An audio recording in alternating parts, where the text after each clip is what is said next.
Good evening and welcome to Poland Daily. I'm Nicholas Richardson and this is the news.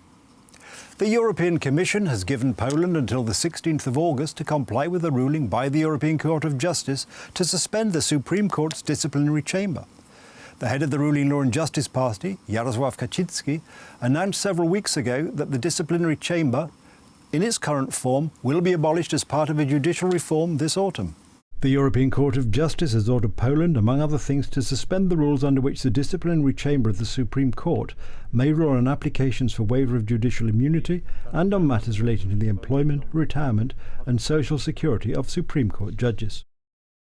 Unfortunately, this topic is regularly used to attack Poland on behalf of the Polish opposition. Regarding the changes in the judiciary, we are doing our job, in line with the expectations of Poles. We will not back down, and soon we will announce our further steps. Judit Varga, the Hungarian Minister of Justice, has come to Poland's defence.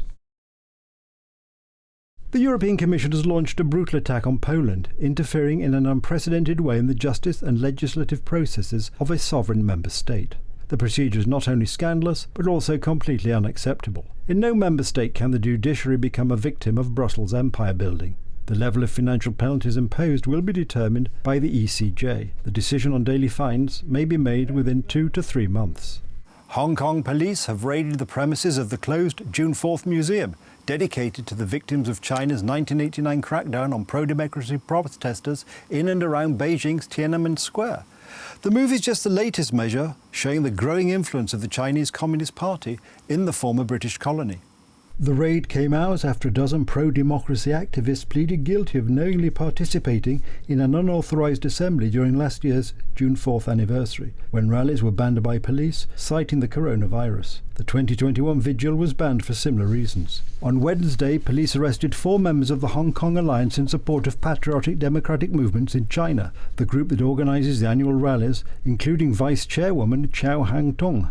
Police sent a letter to the Alliance in August requesting information about its membership, finances and activities by September the 7th, according to a copy of the group sent to reporters. The letter accused the Alliance of being an agent of foreign forces.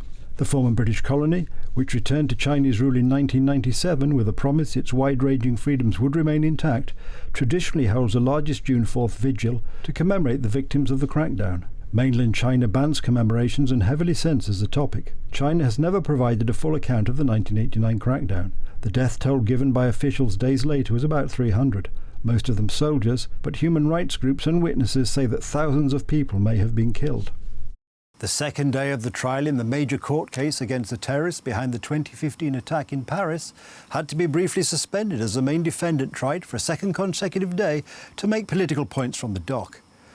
The judge granted the suspect, Salah Abdeslam, the right to speak in a discussion about which victims' representatives would be allowed to participate in the trial, but quickly came to regret his decision. Taking advantage of his chance to speak, Abdeslam asked whether the victims of the wars in Syria and Iraq would also be invited to testify, and alleged that he and his fellow defendants were being treated as if they had already been found guilty. The judge repeatedly acknowledged him for straying off the topic of the hearing, and eventually cut off Abdeslam's microphone. Abdeslam continued to talk after that, and the judge ordered a suspension of the hearing. It resumed 25 minutes later. He took the opportunity, as he does regularly, to criticise the French judicial system. He reminded everyone that he is presumed innocent, which is true, but also to curse the judge and impose his way of doing things. So of course, once again, it's very difficult for the victims to hear those comments, especially because Salah Abdeslam, throughout the preliminary inquiry, never spoke out. He always kept silent.